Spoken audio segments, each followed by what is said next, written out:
चलिए बच्चों, आज की इस वीडियो में हम लोग संस्कृत व्याकरण शुरू करेंगे। आपके मैट्रिक के एग्जाम में इससे 5 मार्क्स के पूछे जाते हैं। तो संस्कृत व्याकरण हम लोग क्यों पढ़ते हैं? तो संस्कृत व्याकरण हम लोग इसलिए पढ़ते हैं क्योंकि हमें शुद्ध पढ़ना, शुद्ध लिखना और शुद्ध बोलना आ जाए। संस्कृत व्याकरण को पढ़ने के लिए हम लोग व्याकरण को 3 भागों में बांट करके पढ़ते हैं। पहला है वर्ण, दूसरा है पद और तीसरा है वाक्य। वर्ण किसे कहेंगे? तो जिस सार्थक ध्वनि का खंड न हो सके उसे वर्ण या अक्षर कहते हैं। पद किसे कहेंगे? तो वर्णों के मेल से पद बनता है। जब हम लोग वर्ण को मिलाएंगे तो हम लोगों का पद बनेगा। वाक्य किसे कहेंगे? तो पद के मेल से वाक्य बनता है। वर्ण की बात करें तो वर्ण हम लोगों के 2 प्रकार के होते हैं, स्वर वर्ण और व्यंजन वर्ण। स्वर वर्ण की संख्या 13 होती है, व्यंजन वर्ण की संख्या 33 होती है। स्वर वर्ण किसे कहेंगे? तो जो ध्वनि स्वतः उच्चारित होती है उसे हम लोग स्वर वर्ण कहते हैं। स्वर वर्ण 2 भागों में बटा हुआ है, ह्रस्व स्वर और दीर्घ स्वर। ह्रस्व स्वर किसे कहेंगे? तो जिस ध्वनि को बोलने में कम समय लगता है उसे हम लोग ह्रस्व स्वर कहते हैं। और दीर्घ स्वर किसे कहेंगे? तो जिस ध्वनि को बोलने में ह्रस्व स्वर से 2 गुना समय लगता है उसे हम लोग दीर्घ स्वर कहते हैं। ह्रस्व स्वर की संख्या 5 होती है और दीर्घ स्वर की संख्या 8 होती है। ह्रस्व स्वर की संख्या 5 कौन कौन सी है? अ, इ, उ, ऋ और लृ। दीर्घ स्वर हम लोग के 8 होते हैं, आ, इ, उ, ऋ, ए, ऐ, ओ, औ।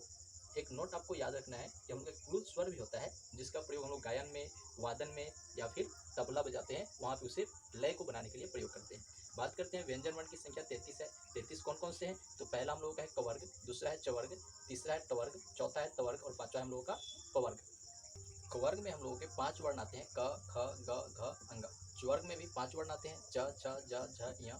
टवर्ग में भी हम लोगों के 5 वर्ण आते हैं, ट, ठ, ड, ढ, ढ़। तवर्ग में भी 5 वर्ण हैं, त, थ, द, ध, न। पवर्ग में भी हम लोगों के 5 वर्ण आते हैं, प, फ, ब, भ और म।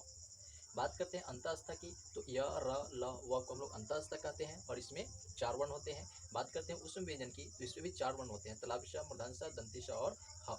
आप इसका एक स्क्रीनशॉट लीजिए, फिर हम लोग उच्चारण स्थान देखते हैं कि कौन से शब्द का उच्चारण स्थान कहाँ से होता है।